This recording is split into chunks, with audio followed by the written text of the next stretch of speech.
محرم میں داخل ہونے کی کئی شرائط ہیں۔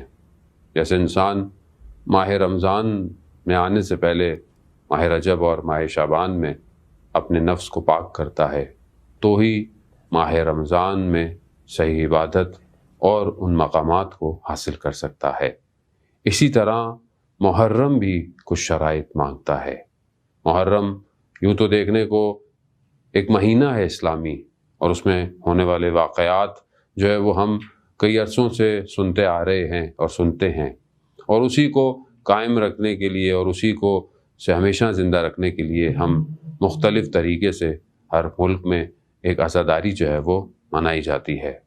لیکن اصل داخل ہونا اس ایک دائرے میں ہے کہ جس میں امام حسین علیہ السلام چاہتے ہیں کہ ہم اس میں وارد ہوں، اور اس میں داخل ہونے کے لیے وہ شرائط کہ انسان اپنے آپ کو، اپنے وجود کو اپنے باطن سے آمادہ کرے۔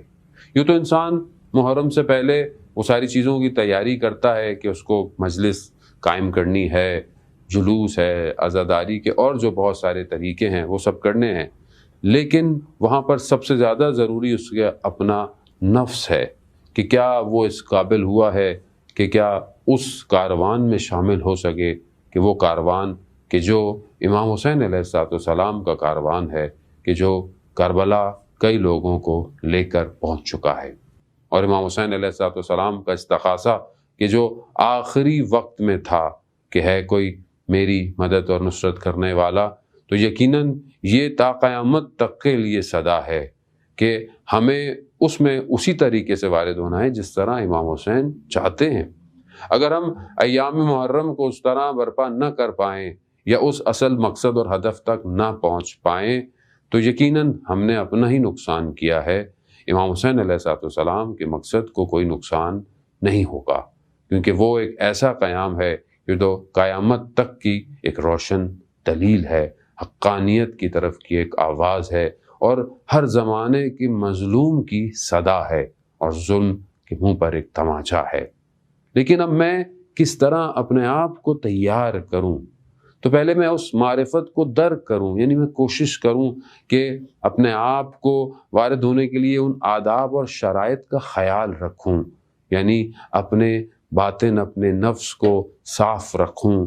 اور وہی چیزیں کہ بہرحال ابھی حالات دنیا کے مختلف ہیں، شاید ہم بہت ساری چیزیں اس طرح نہ کر پائیں کہ جس طرح ہم عموماً اپنی زندگی میں کیا کرتے تھے، لیکن اپنے وجود کے ساتھ تو ہم ماہ محرم میں کہیں پر بھی ہوں، کسی زمانے میں ہوں، داخل ہو سکتے ہیں۔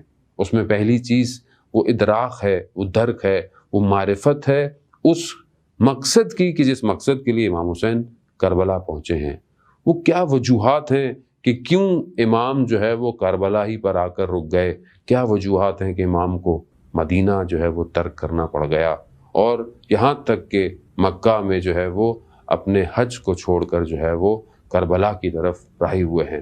وہاں پر امام حسین علیہ السلام خود اپنے بیانات میں، اپنے خطبات میں جو ہے وہ ان چیزوں کو بیان فرما رہے ہیں کہ ان کا مقصد کیا ہے۔ جو چیز بہت واضح ہے اور بہت آسان ہے ہر شخص کے لیے سمجھنے کے لیے، وہ یہ ہے کہ امام حسین علیہ السلام اسلام کی بقا کے لیے یہ موو اور یہ حرکت کر رہے ہیں، اور لوگوں کو اسی کاروان کے لیے جمع کرتے ہوئے کربلا پہنچ رہے ہیں۔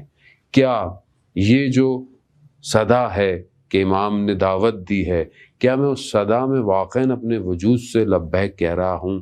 کیونکہ اس کی پہلی شرط یہی ہے کہ مجھے اپنا سب کچھ بذل کرنا ہے، اپنا سب کچھ قربان کرنا ہے۔ یہ امام حسین علیہ السلام کے اپنے جملے ہیں کہ اگر تم چاہتے ہو میرے ساتھ چلو تو پہلی چیز یہ ہے کہ اپنے خون کا بذل کرو، یعنی اپنی سب سے امپورٹنٹ چیز جو ہے وہ انسان کی اپنی جان ہے، کیا اس کو تم اپنے امام پر قربان کر سکتے ہو؟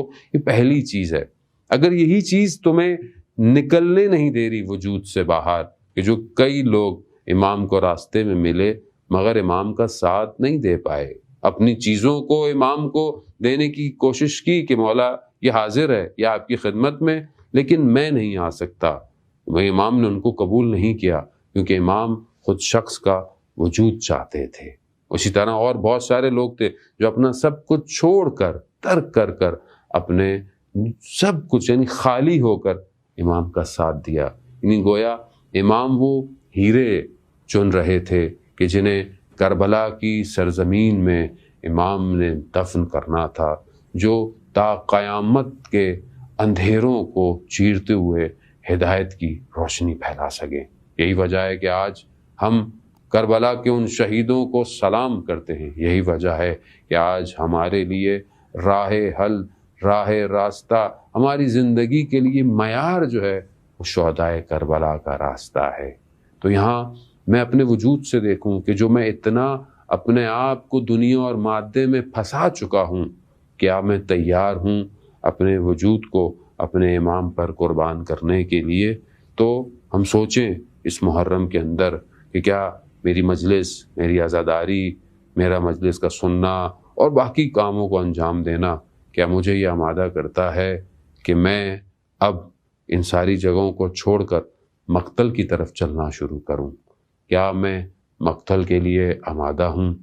تو وہاں پر سوال یہی ہے کہ میں اپنے وقت کے امام کے لیے تیار ہوں یا نہیں ہوں. جب تک میں اس کام کو کربلا سے ایکسٹریکٹ نہیں کر سکتا، کربلا سے اخذ نہیں کر سکتا، تو اس کا مطلب ہے کہ میں پھر اپنے ہی دور میں گھوم رہا ہوں، اپنے گرد گھوم رہا ہوں. شاید میں مقصد کربلا کو سمجھ نہیں پایا. امام نے وہاں جن لوگوں کو جمع کیا تھا وہ لوگ اپنے وجود سے امام کے پاس پہنچے تھے. ان میں سب کوئی بڑی بڑی شخصیتیں نہیں تھیں. کوئی غلام ہے تو کوئی تازہ مسلمان ہوا ہے.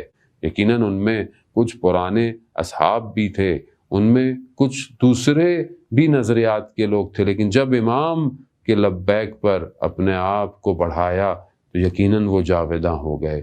تو ہمارے لیے بھی یہی کربلا کی دعوت ہے کہ اگر تم جاویداں ہونا چاہتے ہو تو پھر اپنے وجود کو آگے لے کر آؤ.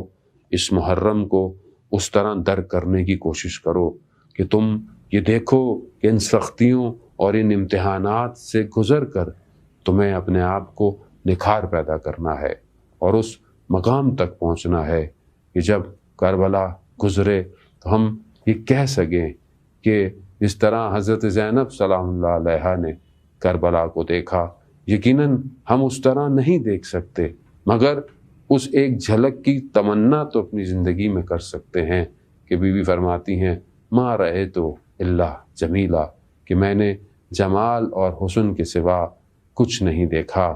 مگر وہ جمال اور حسن ان کو نظر آیا کیونکہ انہوں نے امتحانات کو سخت ترین مراحل سے اپنے وجود سے گزارا ہے تو وہ جمال کو دیکھ پائی ہیں.